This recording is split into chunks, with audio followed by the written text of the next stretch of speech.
Puedes abrir tu Biblia en Romanos, por favor, capítulo 8.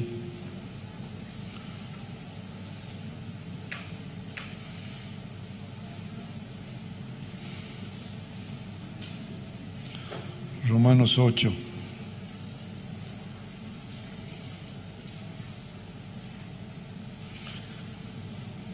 Versículo 5.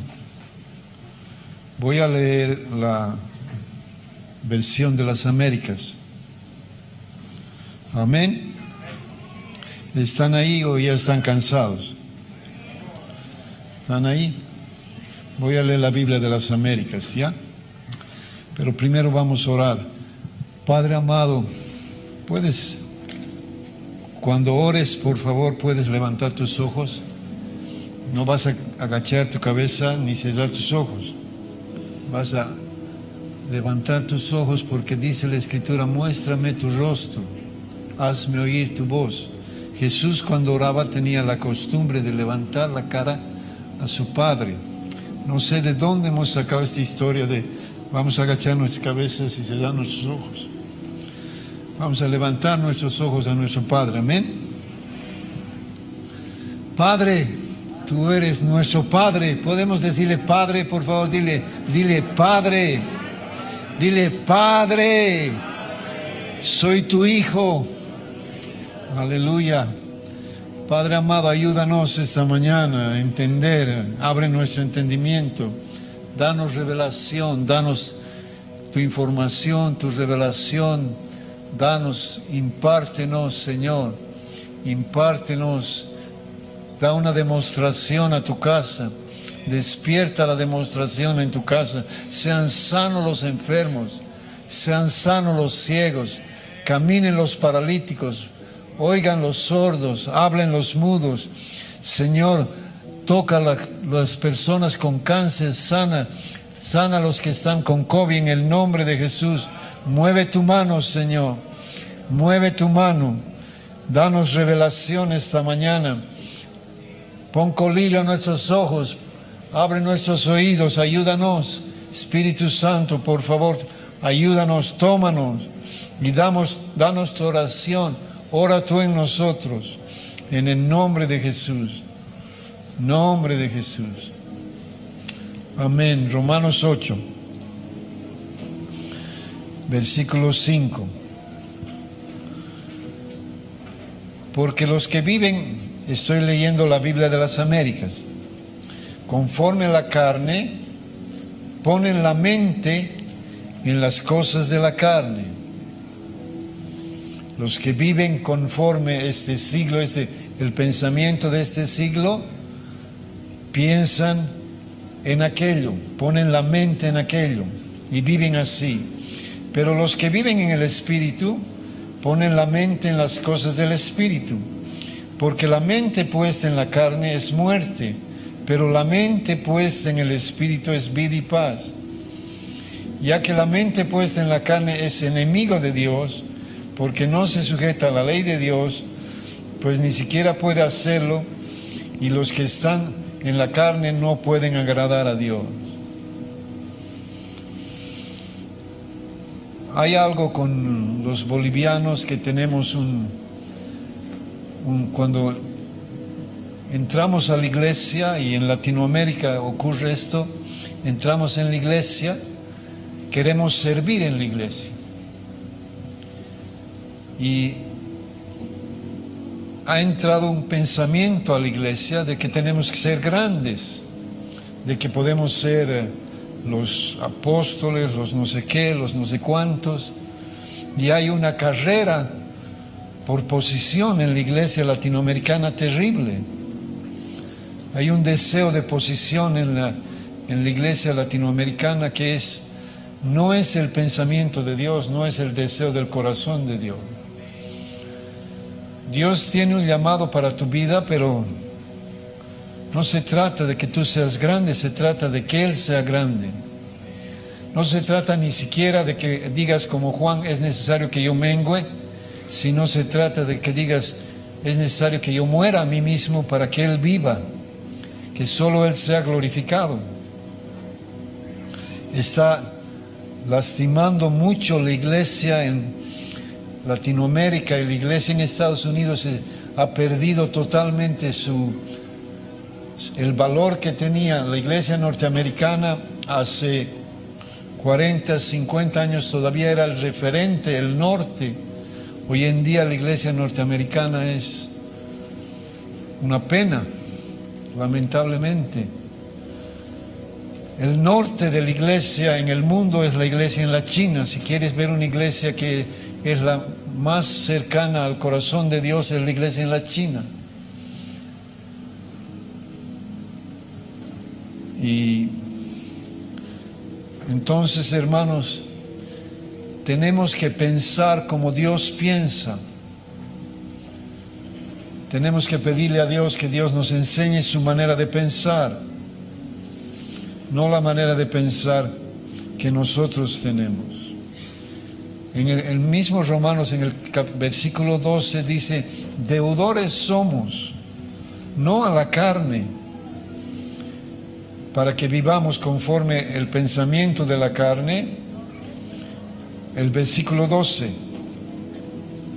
deudores somos, no a la carne, para que vivamos conforme el pensamiento de la carne, porque si viven conforme a la carne morirán.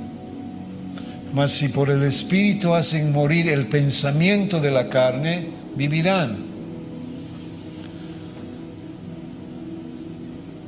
Necesitamos transformar nuestro pensamiento y pensar como Él piensa. Pensar como Él piensa. ¿Cómo Él piensa? ¿Entiendes cómo Él piensa? ¿Cuál es su pensamiento? Necesitamos aprender a ser como Él es. Ese es su mandamiento. Sean como yo soy, dice Él. Imítenme a mí. Sean como yo soy. ¿Cómo es Él? ¿Cómo es Él? ¿Conoces cómo Él piensa? Hace muchos años Dios nos dio esta visión que estaba hablando Denis. ¿Y cuántos tienen esta visión en su celular? ¿Nadie? 2, 3 tienen en celular. ¿Tienen? ¿Los demás no les ha llegado? ¿Les ha llegado? ¿Y por qué no tienen? Si les ha llegado. Vamos a abrir nuestro celular, la visión, puedes abrir. No sé cuánto tiempo toma abrir un asunto en el celular. No tengo celular. Me dan nervios, parece que me va a morder, así que no quiero tener celular.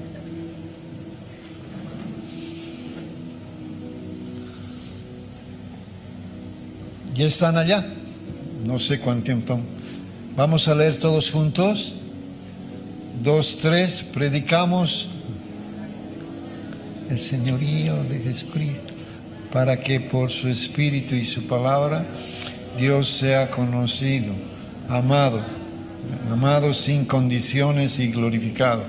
Somos una familia profética de padres equipando a hijos para alcanzar la madurez y servir a generación en la iglesia y en el mundo. Amén. La visión dice: somos una familia profética. He estado predicando sobre la visión que Dios nos había dado. Y dice: somos una familia profética.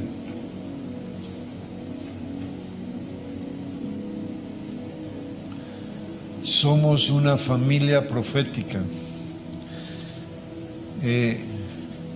He nacido en un mover tremendo de Dios, y después de ese gran mover se han levantado muchos que son los pastores, los apóstoles hoy día.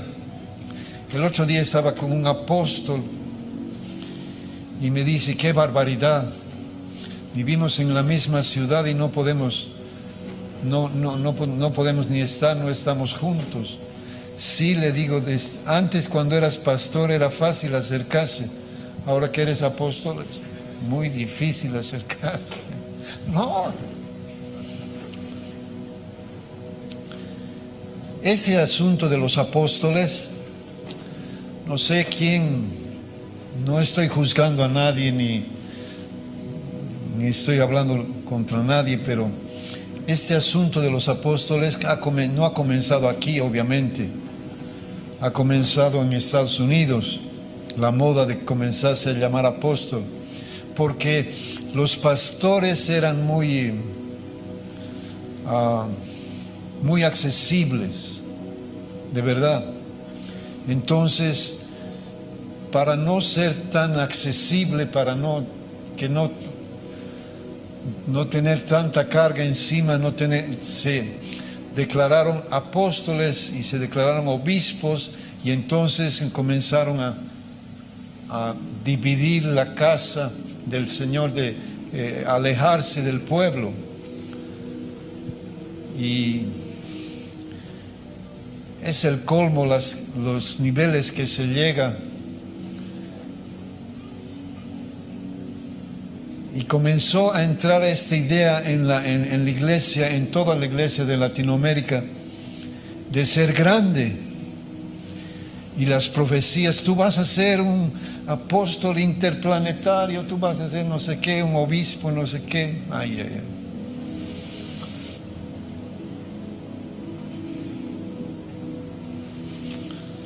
El apóstol Pablo, 1 Corintios 4,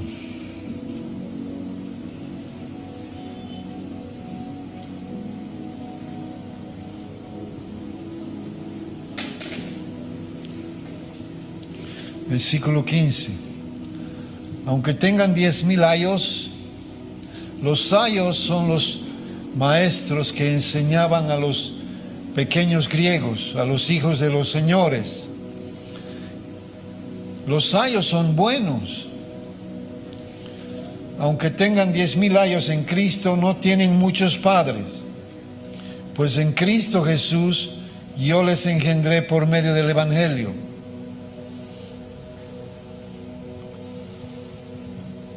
Y estos...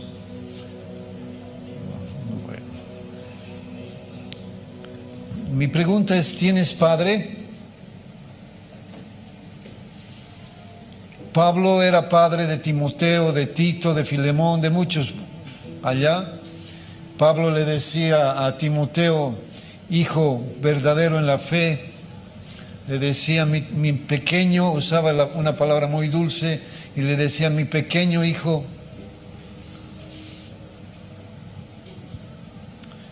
Dice la Escritura que Abraham tenía muchos hijos. Abraham tuvo su esposa, después tuvo el hijo con Sara,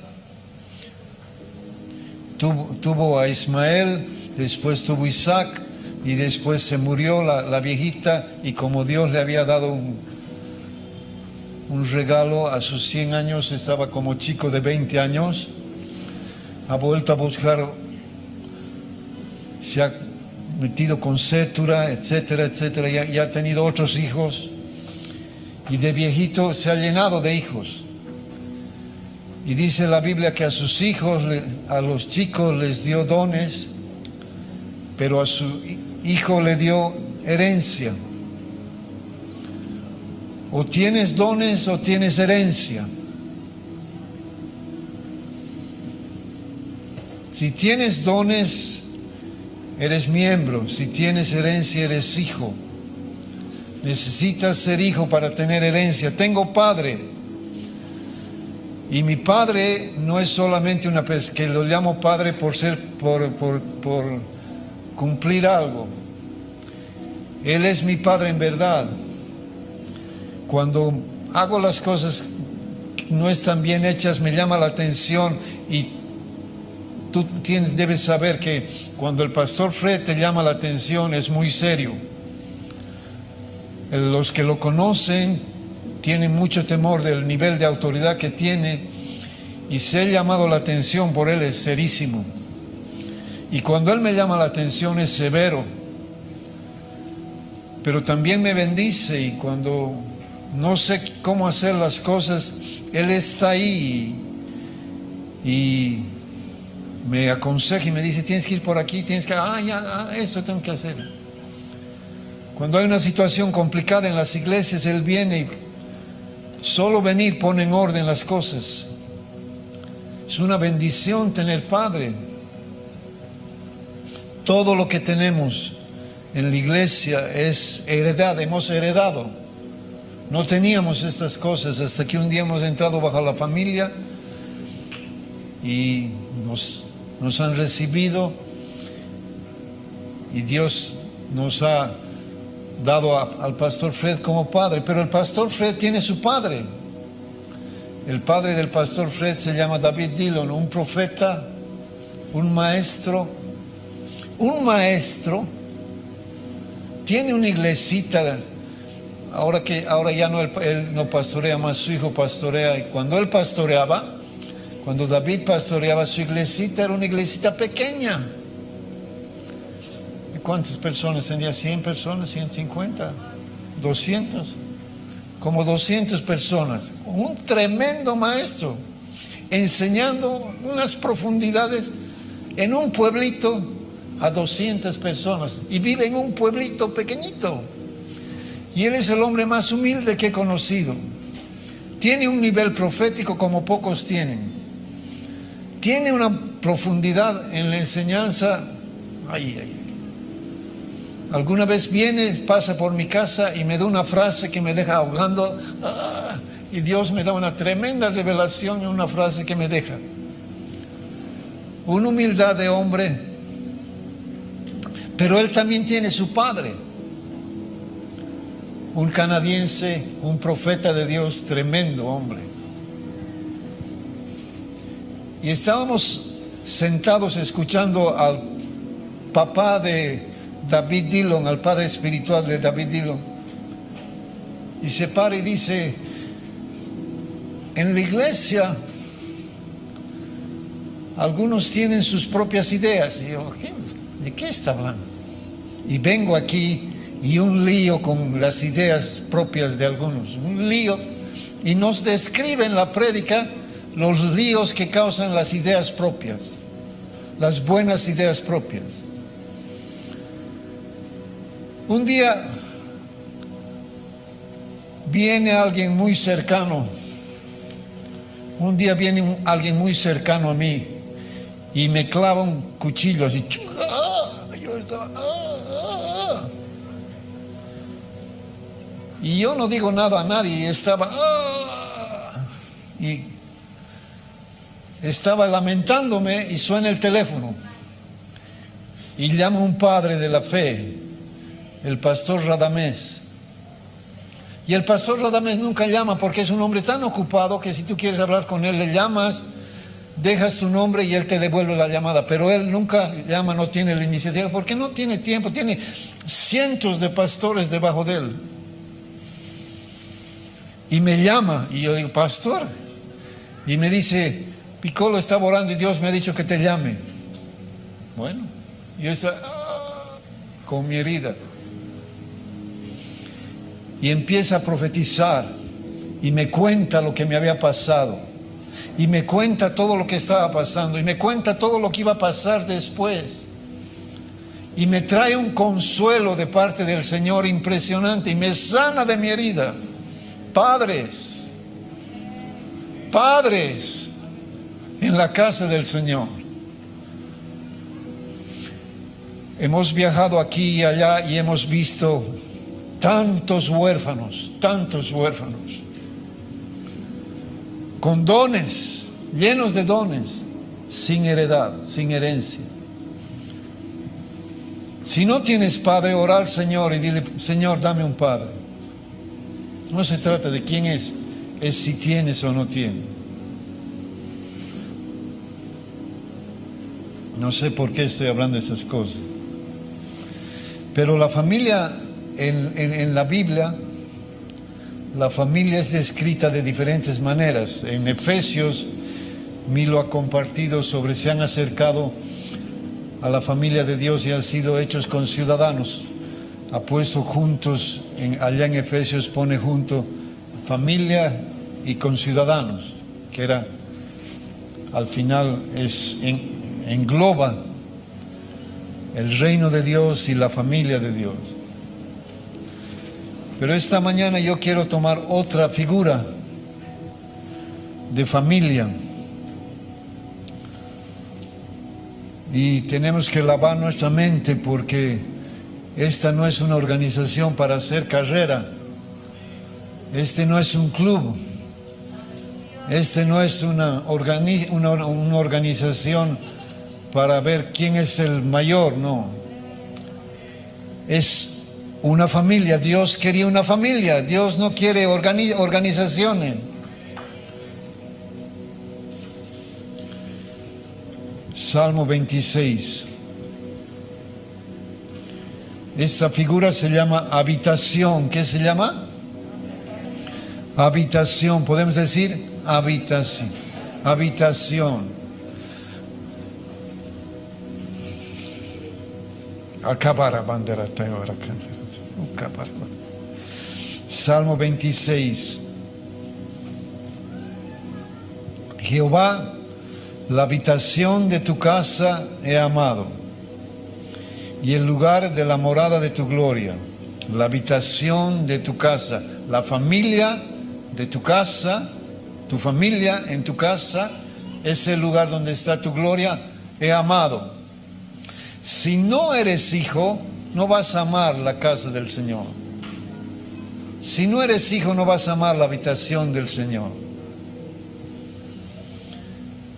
Dime una pregunta. ¿Tu papá es tu papá? ¿De cómo sabes que tu papá es tu papá? ¿Estuviste aquel día que tu papá y tu mamá tararán, tan?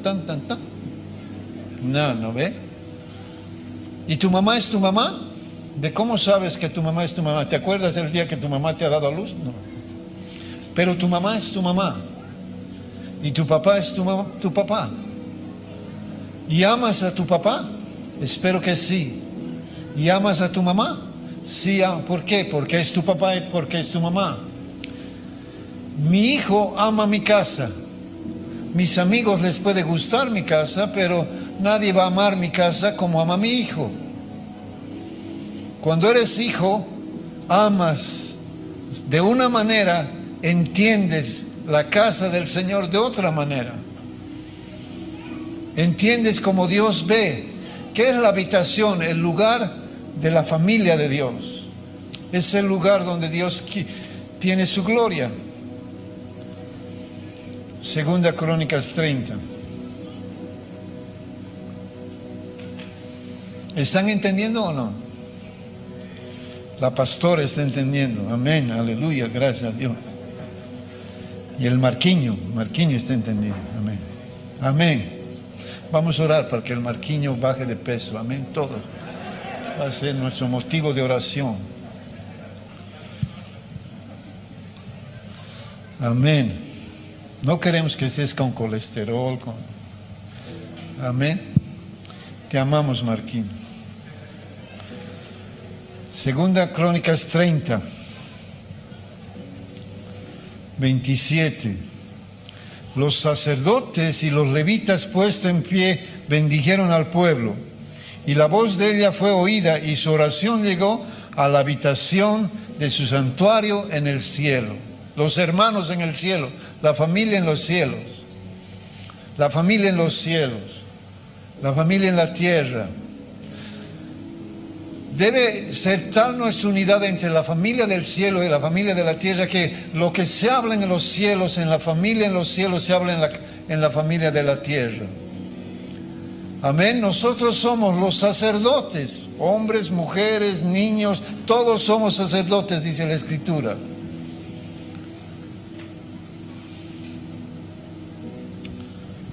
Salmo 76.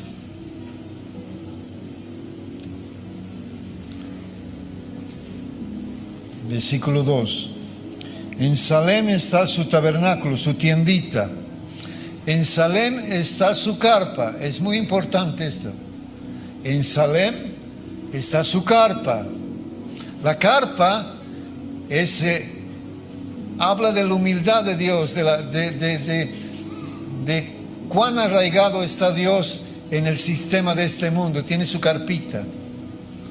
En el desierto Dios tenía su carpita y David dice, le voy a hacer una casa grande al Señor, una mansión. ¿Cómo va a estar en carpita? Y Dios le dice, yo te he pedido mansión. ¿Qué te pasa? Yo no te he pedido mansión. Yo vivo en carpitas. Porque esto habla de su corazón. En Salem está su carpita y su habitación. Nosotros somos Salem. Salem es la iglesia en el carácter de Dios. Salem es la iglesia en el carácter de Dios. Y Sión es la iglesia en la expresión. Carácter y expresión. Salem es el carácter.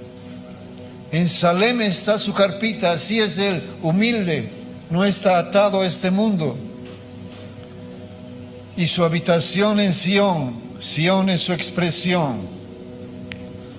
Deuteronomio 12.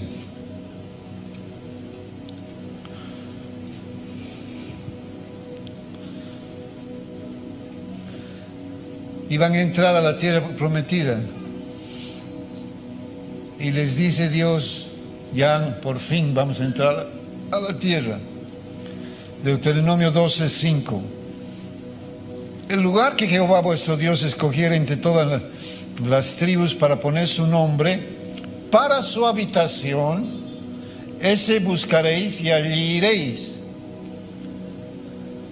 Entonces les dice, les habla de diezmo, les habla de ofrendas, les habla de adoración, les habla de muchas cosas. Y les dice, van a ir a aquel lugar y allá van a llevar su diezmo, van a llevar su ofrenda. Y entran a la tierra prometida, ¡tran! Y dicen, ¿y ahora dónde es la cosa? Y Dios no dice nada. 1 año, 2 años, 10 años, 20 años, 100 años, y Dios no dice nada. Después de mucho tiempo, Dios dice, debe ser en Jerusalén. Y ahora todo el pueblo iba a Jerusalén.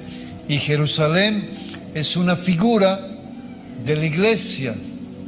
La iglesia es la nueva Jerusalén. Jerusalén es una figura. Y dice, allá va a estar mi habitación. Hermanos, entonces, ¿qué figura estamos usando? Díganme algo, ¿qué figura estamos usando? ¿Ah? ¿Qué figura estamos usando? Díganme. Habitación. ¿Qué figura estamos usando? Habitación. La habitación es la familia de Dios. O un día tu papá hizo algo que no te gustó y te fuiste y te buscaste otro papá. ¿Sí? No, ¿no ve? Cuando eres hijo, eres hijo. Cuando no eres hijo,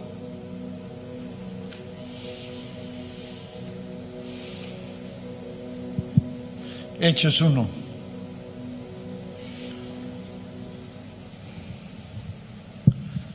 Hechos 1.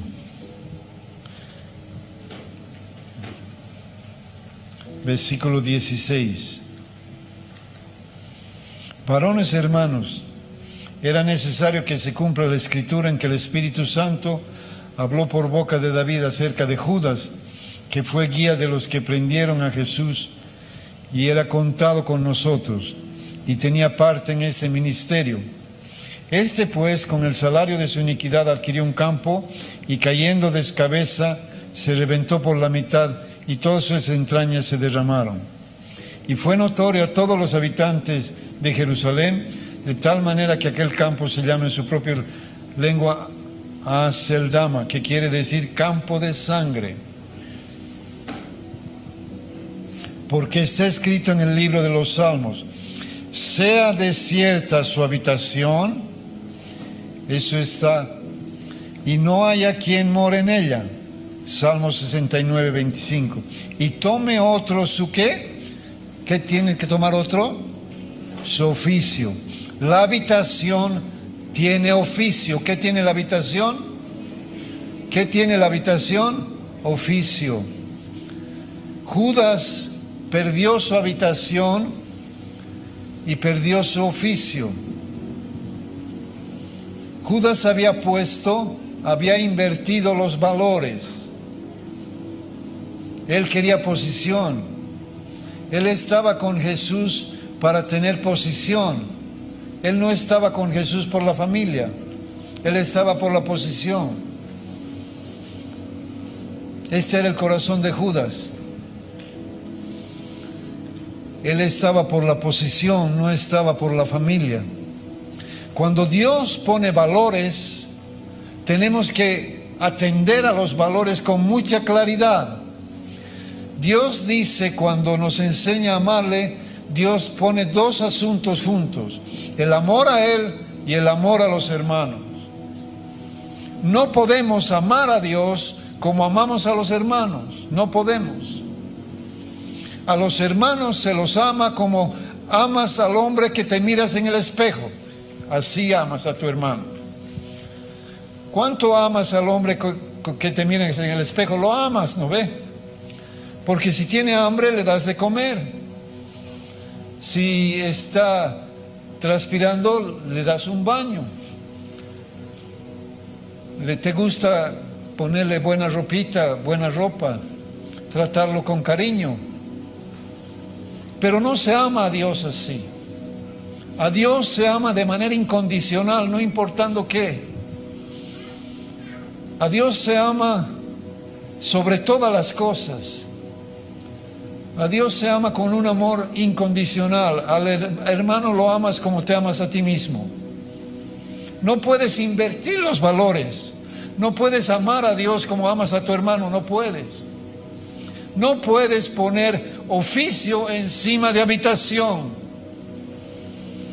No puedes poner el oficio encima de habitación. No puede ser la casa del Señor un lugar de lucha para ver quién tiene más posición. No puede. Lo importante no es el oficio, lo importante es la habitación. ¿Qué es lo más importante, el hermano o Dios? Dios es lo más importante. ¿Qué es lo más importante? ¿La habitación o el oficio? La habitación. De la habitación nace el oficio. ¿Tiene que tener la habitación un oficio? Claro que sí. Claro que sí. ¿Cuál es el oficio de esta habitación? Es que ese es el problema. Nos hemos dedicado a buscar los oficios y nos hemos olvidado de la habitación. Cuando yo buscaría, si yo hubiera buscado el oficio pastoral, hubiera sido el pastor. Pero no es así. Mi casa es el pastor. Mi casa es una casa pastoral. Porque lo importante no es mi oficio, sino mi habitación. Lo importante es que entienda que yo soy miembro de la familia. Lo importante es que entienda que yo soy de la familia. Tenemos que cambiar nuestra manera de pensar. Queremos ser profetas, queremos ser evangelistas, queremos ser no sé qué. Poniendo eso encima de la habitación, no. Primero tienes que ser hijo. Porque al hijo le dijo, el hijo dijo, en los negocios de mi padre me es necesario estar. Primero era hijo. Jesús nunca dijo, aquí está el profeta, y era el profeta. Jesús nunca dijo, aquí está el príncipe de los pastores, nunca. Jesús nunca dijo, yo soy el apóstol de la fe, nunca. Él siempre se llamaba Hijo de Dios, porque su énfasis era en su habitación. Tenía que conocer su oficio, claro. Claro. Pero el énfasis estaba en la habitación. Él siempre decía, yo soy, siempre. ¿Qué era él? El Hijo de Dios. Siempre. Puedes leer en Juan. En Juan existe 7 yo sois. Puedes leer en el Apocalipsis. Les voy a dictar algunas citas para Veremos un par, veremos en Juan 8:58.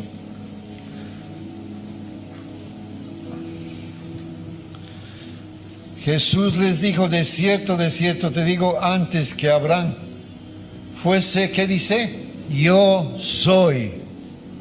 ¿Qué dijo su padre a Moisés? Yo soy. ¿Qué le dice? ¿Qué dice Jesús? Yo soy. Jesús insiste en yo soy una y otra vez. Es igual que su padre. Él era. ¿Por qué hemos cambiado el énfasis? Y nuestro énfasis es, vas a ser apóstol, vas a ser profeta, vas a ser no sé qué, vas a ser no sé qué. Y hacemos seminario profético, seminario del apostolado, seminario de esto, para que todos sean. Y nos olvidamos de la habitación. En Juan 14, Jesús dijo, yo soy el camino, la verdad y la vida. Nadie viene al Padre sino por mí. Pueden leer Juan 15:5 después, si quieres anotar. Juan 11:25. Juan 8:12. Mismo Juan 6:35. Puedes leer en Apocalipsis 1 cuando dice yo soy. Puedes leer.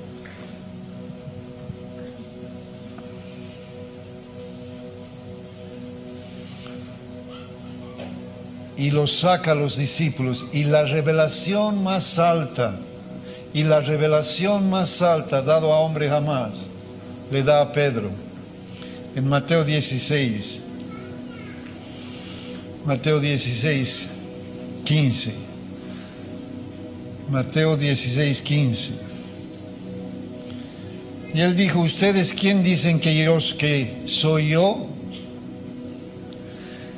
El interés de Jesús no es mira los milagros que hago, mira el ministerio que tengo, mira el apóstol que soy, mira las sanidades que hago. No, ha estado haciendo milagros, sanidades tras milagros tras milagros, y los lleva a un rincón y le dice, ¿cuál es mi testimonio?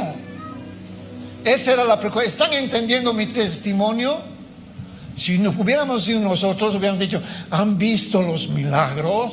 ¿Qué les ha parecido a los leprosos lo que se han limpiado? ¡Wow! ¡Qué capo soy para hacer milagros! ¿No? ¡Wow! ¿Han visto mi apostolado? Jesús los saca y dice, quiero que me digan mi testimonio, quiero ver si entienden quién soy yo, quién soy yo. Esta era su preocupación. Su preocupación estaba en su habitación, no estaba en su oficio. Él nunca habló de su oficio, como hablamos nosotros. Simón Pedro le dijo, eres el Cristo, el Hijo del Dios viviente. Bienaventurado Simón, porque no te lo reveló mi Padre. Mira conmigo Juan 5:18. Perdón, porque te lo reveló mi Padre. Juan 5:18.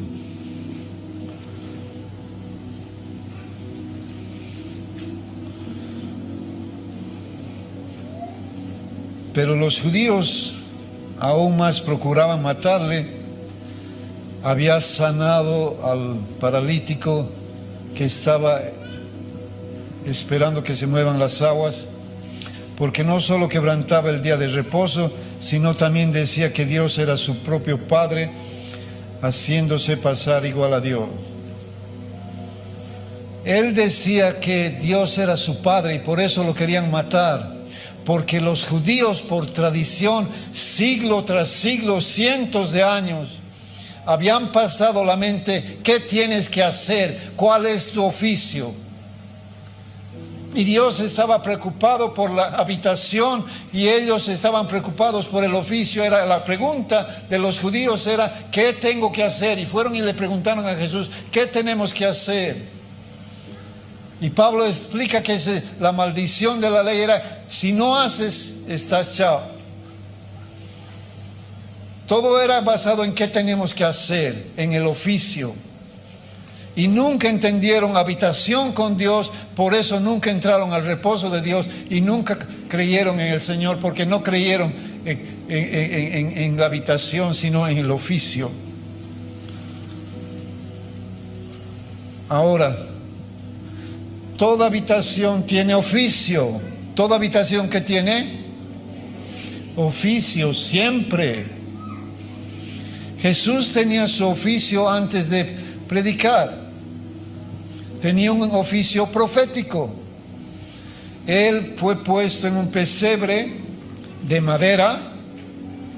Él creció como carpintero. Llegó a ser el carpintero. Se murió José, llegó a ser el carpintero. Trabajó con madera toda su vida. ¿Qué es madera? La naturaleza humana, la humanidad. ¿Con quiénes iba a trabajar? Con los hombres. Iba a edificar el plantío del Señor.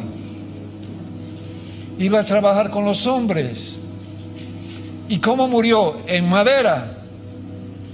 Su vida fue alrededor de la madera, pero antes de ser predicador, de predicar, de iniciar su ministerio, Marcos 6. Marcos 6. ¿No es este el carpintero? Si tú mirabas, te decían, este muchachito que estás viendo allá, ese es el carpintero. Hijo de María, hermano de Jacob, de José, de Judas, de Simón. ¿No están también aquí con nosotros sus hermanas? Y se escandalizaban de él. Tenía su oficio. Su oficio era carpintero. Estoy seguro que era un extraordinario carpintero. Yo siempre les digo a los carpinteros, el jefe de tu sindicato nunca fallaba, pero no hay carpintero que no falle, ¿no ve? Todos los carpinteros fallan. Dicen el martes y el jueves te llaman y dicen, todavía no está listo. O sea, 4 martes después llegan con las cosas listas. ¿Sí o no? Así son todos los carpinteros.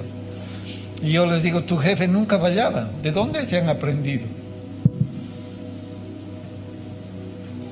Él tenía su oficio, era carpintero.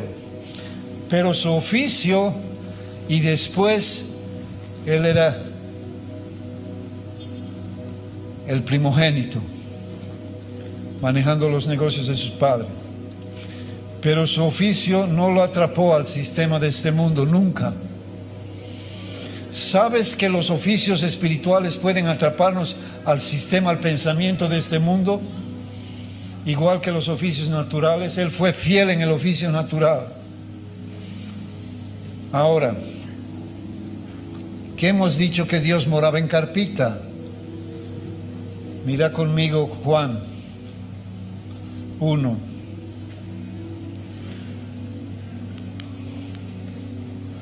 Juan 1. ¿Están allá? ¿Están aburridos o no? Porque ya se están yendo. ¿Por qué estás yendo, hermana? Hermana. Juan 1, 14.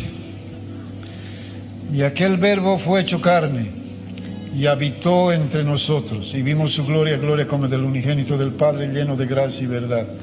Esa palabra habitó es plantó su carpa. Tendría que leerse tabernaculó, pero no existe tabernaculó. Por lo menos podían haber puesto, y él puso su tabernáculo entre los hombres. Tabernáculo quiere decir carpa, carpita. La palabra allá en el griego es, y él tabernaculó, puso su tabernáculo entre los hombres. Puso su carpa, igual que ¿quién? Que su papá. Su papá ha morado de carpa en carpa. Viene el hijo y pone que es su carpa. Él era igual que su padre, no se dejaba atrapar por el sistema de este mundo. Los sacerdotes eran multimillonarios, eran muy ricos. El templo era un negocio, era una corrupción, era un negocio. Hacían negocio con los romanos, hacían negocio con las ofrendas, les entraba dinero como ríos. Jesús les dice a los fariseos, a los saduceos, ustedes son... eran amantes del dinero, ustedes son avaros.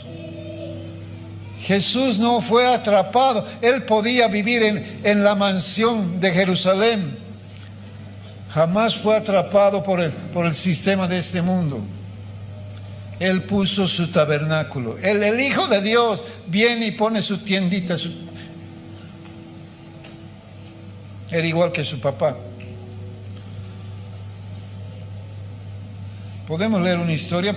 ¿Tienen tiempo para leer una historia o ya están? ¿A qué hora se va a acabar, pues? Jeremías 35. Es fascinante esta historia.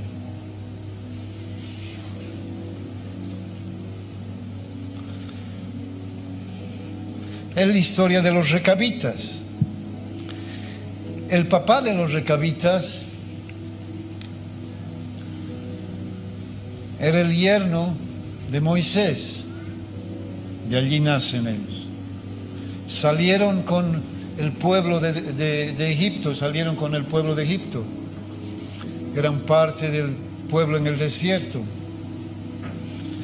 Palabra de Jehová que vino a Jeremías en días de Joacim, hijo de Josías, rey de Judá, diciendo: ve a la casa de los recabitas y habita con ellos e introdúcelos en la casa de Jehová, en uno de los aposentos, y dales, ¿qué dice el Señor?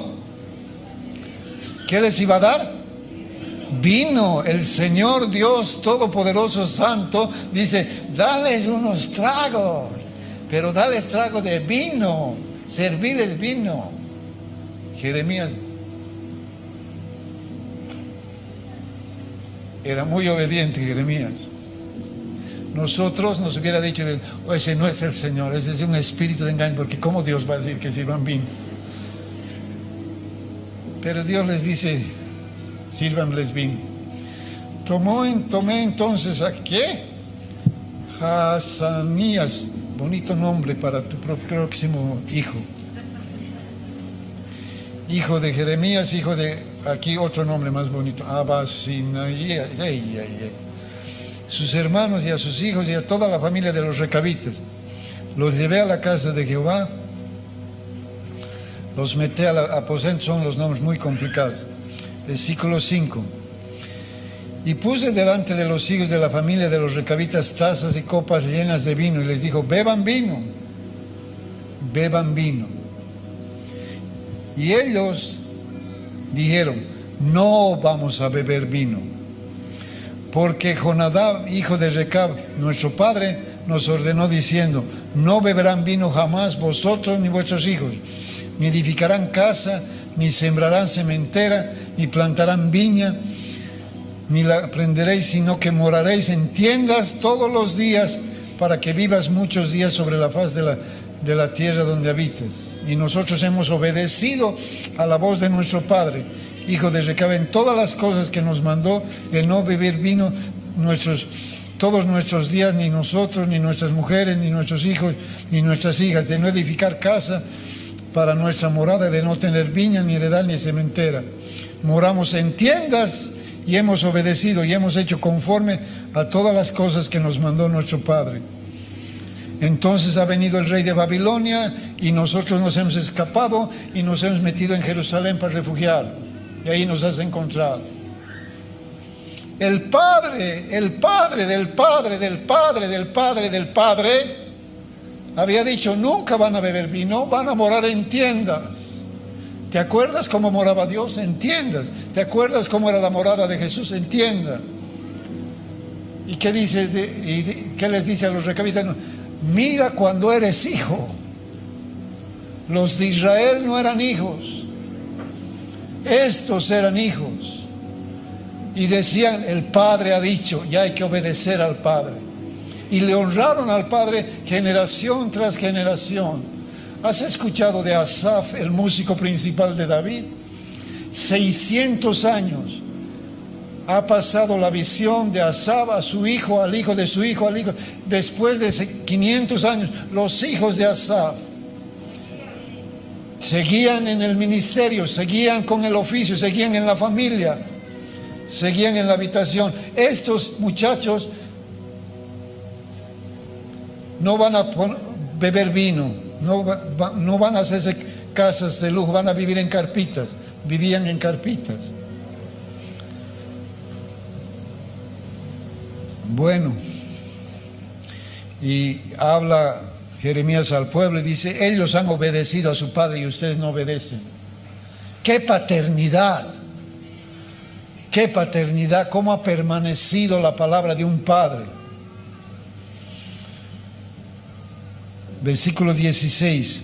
Ciertamente los hijos de Jonadab, hijo de Recab, tuvieron por firme el mandamiento que les dio su padre, pero este pueblo no me ha obedecido. Por tanto, así ha dicho Jehová Dios de Israel: yo traeré sobre Judá, sobre todos los moradores de Jerusalén, el mal que contra ellos he hablado, porque les habló y no oyeron, a menos respondido. Dijo Jeremías, escucha esto, a la familia de los recabitas: así ha dicho Jehová Dios de los ejércitos: por cuanto obedeciste al mandamiento del Padre y guardaste sus mandamientos e hiciste conforme todas las cosas que les he mandado, por tanto así ha dicho Jehová Dios de los ejércitos, Dios de Israel: no faltará de Jonadab, hijo de Recab, un varón que esté en mi presencia todos los días, hasta el día de hoy. Hay hijos del varón de Recab en la presencia del Señor. No saben, son creyentes, no saben que son descendientes de él, pero están allá en la presencia hasta el final, todos los días. Obedecieron al Padre. Cuando se es hijo, puedes ser padre. Cuando no eres hijo, no puedes ser padre. Para ser padre tienes que ser hijo primero. Si no eres hijo, preguntarle al Señor: Señor, hizo su carpita, hicieron sus carpitas, Jesús hizo su carpita, el Padre hizo su carpita, así son ellos.